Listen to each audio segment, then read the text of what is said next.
Assalamualaikum warahmatullahi wabarakatuh. Halo semuanya, perkenalkan nama saya Melinda Rizky. Saya akan membahas konsep produksi dan distribusi dalam Islam. Sebelumnya, kalian tahu nggak sih apa itu distribusi dan produksi? Distribusi adalah proses atau cara pembagian pendapatan, kekayaan, dan barang atau jasa di antara individu, kelompok, dan lapisan masyarakat lainnya.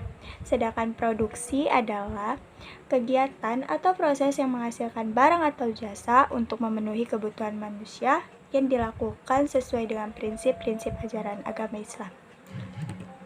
Selanjutnya ada prinsip distribusi dan produksi. Sebenarnya kalian tahu nggak sih apa prinsip-prinsip dari produksi? Prinsip-prinsip produksi dalam ekonomi Islam. Yang pertama ada kehalalan dan kebaikan. Yang kedua ada mengutamakan kebutuhan sosial. Yang ketiga ada menghindari eksploitasi dan riba.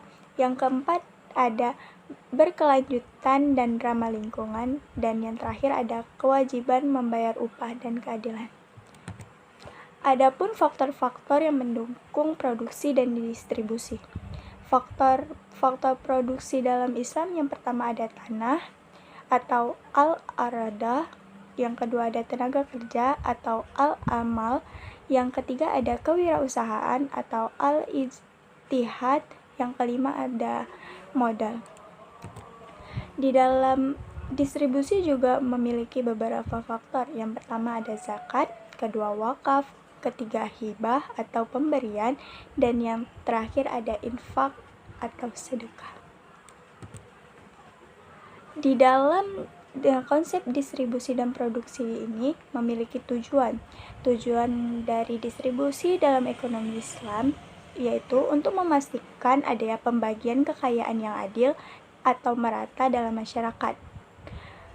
Beberapa tujuan utama dari distribusi yaitu yang pertama ada mewujudkan keadilan sosial, mengurangi ketimpangan ekonomi, mencapai kesejahteraan masyarakat, memberikan kewajiban sosial, dan menghindari akumulasi kekayaan di tangan segelintir orang.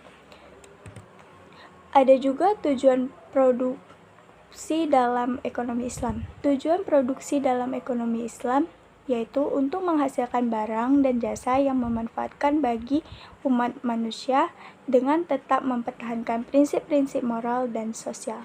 Ada beberapa tujuan utama dari produksi dalam ekonomi Islam. Yang pertama ada memenuhi kebutuhan dasar umat manusia, menciptakan kesejahteraan dan keberkahan, dan yang terakhir ada meningkatkan kualitas hidup umat Islam. Jadi kesimpulan dari materi yang saya baca adalah baik produksi maupun distribusi dalam ekonomi Islam memiliki tujuan utama untuk menciptakan keadilan sosial, kesejahteraan umat, dan keberkahan. Keduanya dilakukan dengan mengutamakan prinsip moral, kejujuran, dan tanggung jawab, serta menghindari segala bentuk eksploitasi dan tanggung jawab.